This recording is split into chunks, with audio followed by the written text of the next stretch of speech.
plaisir et un honneur déjà que cet événement se tienne à Lomé, parce que ça nous permet de parler de notre pays, de parler de la destination Togo. Je voudrais saluer l'organisation de cette conférence qui s'inscrit parfaitement dans la volonté des plus hautes autorités. Je dirais à remercier le chef de l'État qui a bien voulu autoriser la tenue d'une telle rencontre et autoriser cet événement au Togo. Donc parlant de financement, la solution n'est pas uniquement le financement bancaire. Il y a plusieurs alternatives de financement, notamment les fonds d'investissement, les business angels. Et donc ce sont toutes ces thématiques-là qui seront abordées sur les 2 jours. Nous avons des crises de subsistance. L'économie africaine, dans la majorité des pays, on cherche à survivre, pas encore à vivre.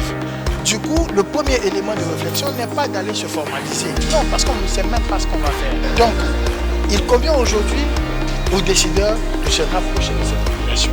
Toute société commence toujours dans l'informel. Toute société commence souvent dans un garage, dans une chambre d'un de ses parents. Donc on commence toujours dans l'informel. Lorsqu'on veut faire de la croissance, il faut à un moment se formaliser. Il faudrait qu'on ait cette prédisposition à vouloir favoriser que les jeunes deviennent riches.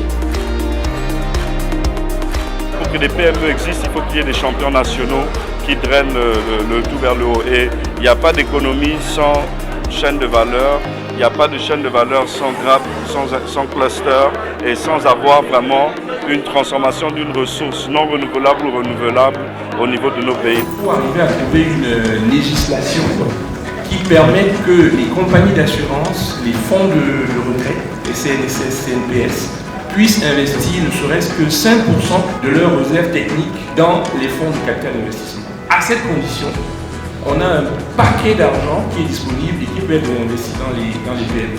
Cette conférence vient à point nommé puisqu'on a besoin de parler à différents acteurs, on a besoin de parler aux banquiers pour leur permettre de comprendre nos activités, de pouvoir comprendre que ce qui constitue un risque pour certains constitue une opportunité pour d'autres et donc pouvoir dérisquer, pouvoir apporter, on va dire, un dictionnaire à ces sujets-là. Je pense que c'est une initiative qui doit prospérer, une initiative qu'on doit appuyer également pour que ça puisse donner vraiment des ailes à nos jeunes entrepreneurs, donner des ailes au Togo et donner des ailes à l'Afrique.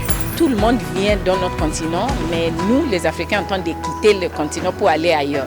Et à chaque fois, je me pose une question. Qu'est-ce qu'il y a? Qu'est-ce qu'ils ont vu que nous, on n'a pas vu?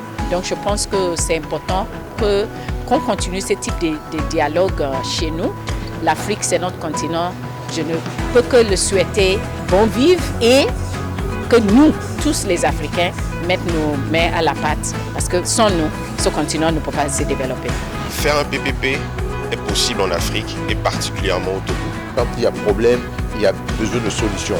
Identifier les problèmes que l'on a et oser proposer des solutions à ces problèmes-là.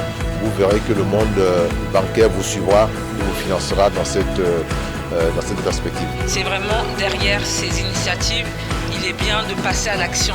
Continuons à chercher, mais avec des actions qui suivent. Notre plus grande reconnaissance et profonde gratitude au chef de l'État, son Excellence, M. Faure Sozina Niassine, pour le haut patronage qu'il a bien voulu nous accorder.